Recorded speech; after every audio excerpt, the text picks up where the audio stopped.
मित्रांनो इथं कोणतरी पाण्यात डुबून मृत्यू झालेला आहे. नाही नाही दादा सॉरी, ते आम्ही आलतो थोडा तिकडे जाणं मला बघायला नाही होत. जाताना कसं रडू येतो. त्यांचे आई बाप आपली साडी पाठवतंय. मला खूप वाईट वाटतं मित्रांनो. प्लीज आमची हात जोडून रिक्वेस्ट आहे मित्रांनो, असं काय करू नका. कारण एवढ्या आपण धामधूम मध्ये बाप्पाला आणतो आणि विसर्जनच्या दुसऱ्या दिवशी असं सगळं बघायला भेटतं. आणि खरंच मला पण खूप वाईट वाटलं की आहो काल गेलेले प्रॅक्टिसला, तर तिकडून आले घरी आणि मला दाखवलं काही व्हिडिओ. ते व्हिडिओ मध्ये मी बघितलं तर मला एवढं वाईट वाटलं बघून. ते कसं असतं ना, आपण बाप्पाच्या एकदा प्रेमाने एवढं मनापासून आगमन करतात, आणतो घरी, तर त्याची पूजा वगैरे सगळं करतात आम्ही. पण विसर्जन झाल्याच्या नंतर समुद्राच्या किनारा मध्ये कसं ते साईडला कचरा वगैरे सगळं जमा असतं तिकडं, तसंच बाप्पाचे म्हणजे त्यांची अवस्था होती की हात एक इकडे तिकडे, एक पाय आणि डोकं मान वगैरे सगळं. हा ना, वेगळीकडे सगळं. तर चला मी तुम्हाला दाखवतो. तर मित्रांनो आम्ही दादरला आलो प्रॅक्टिस साठी. तुम्हाला माहिती आहे फ्लिपची प्रॅक्टिस करतो, पण इथं असा आम्ही नजारा बघितलाय ना तर मनाला खूप वाईट वाटतंय मित्रांनो. चला मी तुम्हाला दाखवतो. कसं वाटतं असं विसर्जन केल्यानंतर? काय वाटतं तुम्हाला? बाप्पाच्या मोठ्या मूर्त्या बघा ना कशा पडलेल्या. हे बघ मित्रांनो कसे सगळेजण उचलून ठेवतात बाप्पाच्या मूर्त्यांना. खूप ठिकाणी अशा पडलेल्या आहेत. बाप्पांची मूर्त्यांची हाल बघू शकता. सांगितलं की मी खुशीने आणतो आणि आज हे मित्रांनो बघितले असाल कशा मूर्त्या पडल्या. आणि आई बघा काय बोलते. माझे पोरगे काय म्हणतो, आई तिकडे जाणं मला बघायला नाही होत. ते हात तुटलेला, पाय तुटलेला, पण आपण घरीच करतो. म्हणजे कसं केलं तुम्ही विसर्जन? बालदीमध्ये घेतला, बालदीमध्येच केलं. ओके. तर काकू बोलतात की त्यांच्या घरी कशी छोटी मूर्ती आणली आणि विसर्जन त्यांच्या घरीच टपामध्ये बालडीमध्ये केला. सगळं बघायला होत. आणि इथे मित्रांनो कसं काकूचं म्हणणं कसं आहे की इकडे बघा ना तुम्ही, हे पूर्ण बाप्पाच्या मूर्त्या पडलेल्या आहेत सगळ्या इकडे. हे सगळं पडले दुःख होत. जाताना कसं रडू येतो. जातो बाप्पा एवढे आपल्याकडे लक्ष केला, आपल्याकडे बघितला, त्यांचे आई बाप आपली साडी पाठवतंय. बरोबर. म्हणजे कसं आहे मित्रांनो की आपणच विचार करा ना की कसं आहे, जर आपल्यालाच जन्म दिला आणि एक सोडल्यानंतर इकडे तिकडे भटकत असलो तर कसं वाटणार. तर तसंच आपण बाप्पाला एवढं खुशीत आणतो आणि विसर्जन केल्यानंतर असं बघायला भेटतं. म्हणजे म्हणणं कसं आहे, आणा तुम्ही बाप्पाला आणा, आम्ही काय बोलत नाही ना का, छोटा आणा आणि ते आपल्या घर मातीचा आणा, शांती ठेवा, त्याच्या आई बापाला खुशी होणार. आणि मातीचं आणलं की कसं विरघळणार पण, आणि छोटा आणला की त्याला आपण घरी पण विसर्जन करू शकतो. पण काय नाही, तुम्ही वाईट मानून नका घेऊ. हे आम्ही चांगला संदेश देतो. छोटी मूर्ती आणू आणि आपल्या घरात पुढच्या वर्षीपासून एकदम बाप्पाचं विसर्जन आपल्या घरातच टपापतो. बारका बी राहू दे की मोठा, सगळ्यामध्ये मीच आहे. बरोबर. तुम्ही तुम्ही मोठा आणणार, आपलं नाव कमवणार. म्हणजे छोट्यात पण तोच बाप्पा आहे आणि मोठ्यात पण तोच बाप्पा आहे. तर हे सगळे आता आम्ही काय करतो, जेवढं होईल तेवढे आपण बाप्पाला उचलून ठेवू, म्हणजे कसं आपल्याला पण बरं वाटेल.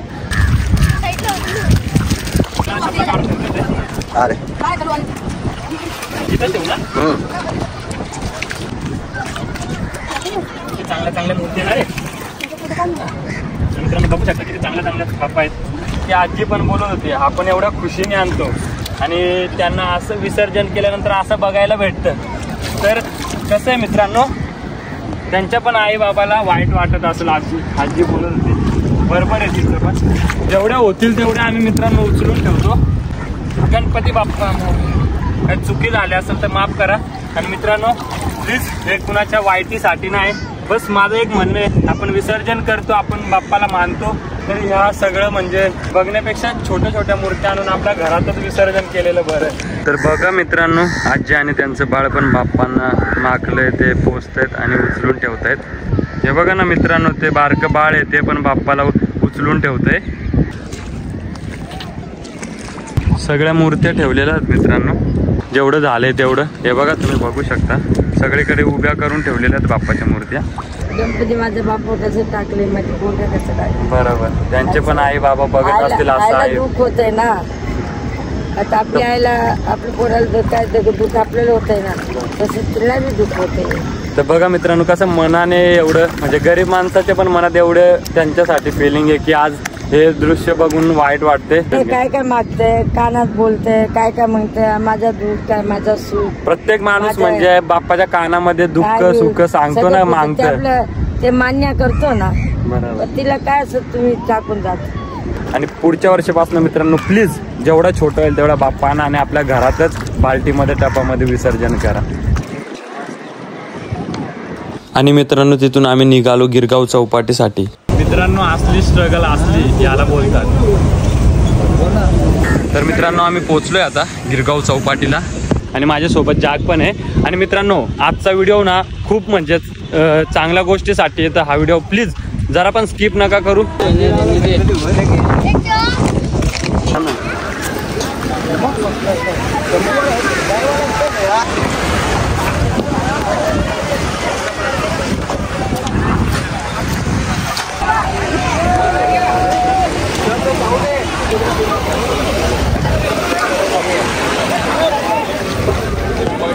पाय एकीकडे आहे, अंग एकीकडे आहे. तर मित्रांनो तुम्ही बघितलं असेल सगळं कसं म्हणजे बाप्पाच्या मूर्त्या त्या विरघळल्या नाहीत पाण्यामध्ये. तर मित्रांनो ह्या कशा POPच्या मूर्त्या आहेत आणि त्याच्यामुळे कसं त्या विरघळल्या गेल्या नाहीत, म्हणून आज बघा कशा पडलेल्या आहेत. तिथं डोकं पण नाही, इकडं डोकं. सगळे मदत करतायत इकडं, मी तुम्हाला दाखवतो.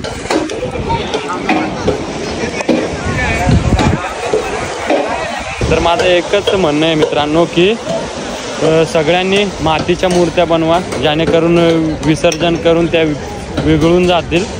पण आता काय करू, आता सगळं क्लीन करायला घेऊ, आपण पण मदत करू. बाकी सगळे मदत करतायत.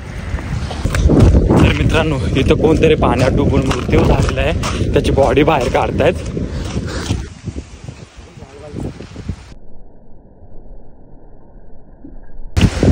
तर मित्रांनो सगळ्या टीमा आल्या तिथे क्लीनअपसाठी. नाही नाही दादा सॉरी, ते आम्ही आलतो थोडा बाप्पाचं ते विसर्जन झालंय ना, ते क्लीन वगैरे हे करायला.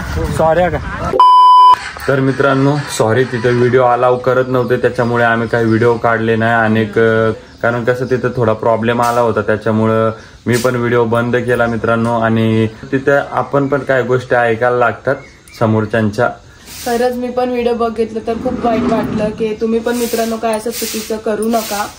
स्वतःची काळजी घ्या पाणीमध्ये जाताना. आमचा एकच आहे संदेश तुमच्यासाठी की तुम्हाला जर बाप्पा कुठं पण असं दिसले पडलेले, तर तुम्ही काय करा ना मित्रांनो, त्याला कसं उचलून एका चांगल्या ठिकाणी ठेवा, नाहीतर तुम्ही खोल पाण्यामध्ये नेऊन विसर्जन करा. म्हणजे तो थोड्या दिवसाने विरघळेल, काही टेन्शन नाही.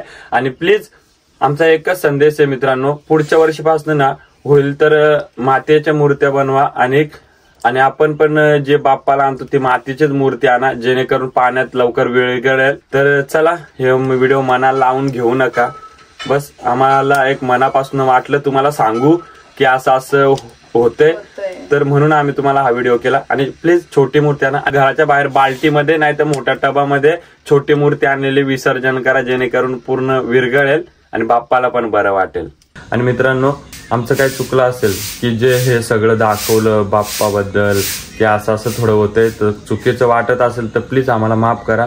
आणि हा संदेश आम्ही देतोय की पुढच्या वर्षीपासून मातीची मूर्ती आणा आणि आपल्या घरातच विसर्जन करा.